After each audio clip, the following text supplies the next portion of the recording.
जय श्री राम मित्रों, फिरोजाबाद लोकसभा में परसों मतदान है 7 मई को, और अभी तक का जो समीकरण है उसमें इस सीट से भाजपा पिछड़ रही है।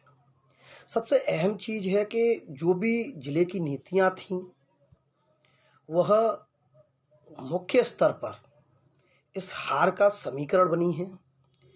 मैंने लगभग 100 से अधिक गांवों में मैं स्वतः गया हूं और सभी 99% मैंने भाजपा के वोटरों से ही संवाद किया है, उन्हीं से ही मेरी बात हुई है। और ज्यादातर उन 99% में लगभग आप ये मान लीजिए कि लगभग 70 से 75% जो लोग थे वह जिले स्तर की नीतियां, दल बदल कर आए प्रत्याशी को लेकर चिंतन कर रहे थे। और उनका स्पष्ट कहना था कि अगर हम मोदी जी के नाम पर अगर वोट देते हैं तो हमें काम करने के लिए मोदी जी के पास तो जा नहीं पाएंगे। हमारा काम कौन करेगा? जिले स्तर के अधिकारीगण, नेतागण। और वही जब हमारे विरोधी हैं तो स्पष्ट है कि हमारी सुनवाई नहीं होगी। तो मित्रों, उनकी जो बातें थीं वह भी मुझे समझ में आई।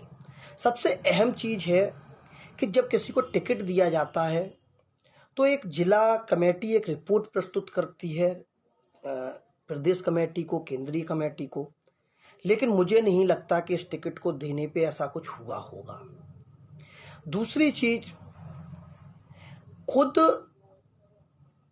वोटर जो होता है वो एक दूसरे के अपने विचार रखता है, मत रखता है, लेकिन जिस प्रकार टुंडला में जो घटना घटित हुई, एक विरोध के लिए एक ब्राह्मण परिवार को जिस प्रकार टारगेट किया गया, मारा गया, और आज तक उस परिवार को न्याय नहीं मिला, यह भी इस हार के समीकरण में स्पष्टता से आपको दिखेगा।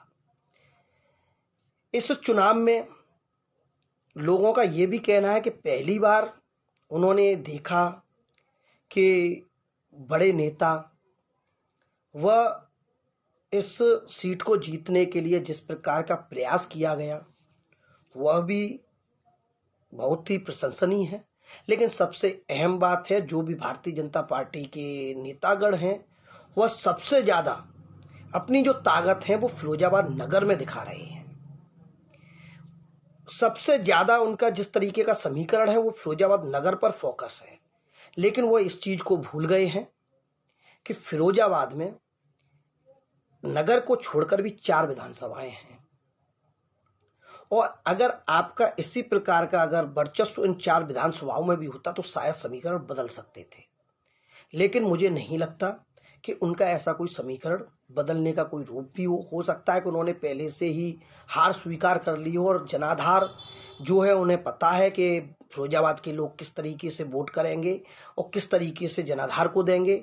लेकिन मुझे दुख केवल इस बात का है कि जिला नीतियों की वजह से हम एक जीती हुई सीट को हार रहे हैं, और जो मेरा अंदेशा है वह आपको 4 जून को अवश्य दिखेगा, मतदान के दिन अवश्य दिखेगा।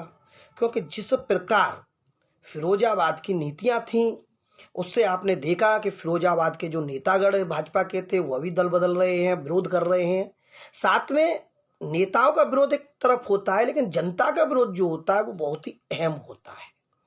जब जनता विरोध करती है, अगर आप उस विरोध को पूरी तरीके से समाप्त नहीं कर सकते, पूरी तरीके से चुनाव लड़ने के लिए आप जमीन पर नहीं आ सकते, तो ये मेरा मानना है कि आप चुनाव नहीं जीत सकते। और जो समीकरण इस बार देखे गए हैं, जो लोकसभा के प्रत्याशी या लोकसभा से संबंधित जो नेतागण जिले स्तर के थे, जिस प्रकार उन्होंने जो ताकत फिरोजाबाद नगर सीट पर दिखाई, अगर इसी प्रकार अन्य विधानसभाओं पर दिखाते तो शायद समीकरणों का बदलाव हो सकता था। मोदी जी और योगी जी के नाम पर हर प्रत्याशी नहीं जीत सकता है, यह स्पष्ट है। और मुझे लगता है कि जब समीकरण आएंगे तो सबके सामने होंगे। धन्यवाद। जय श्री राम।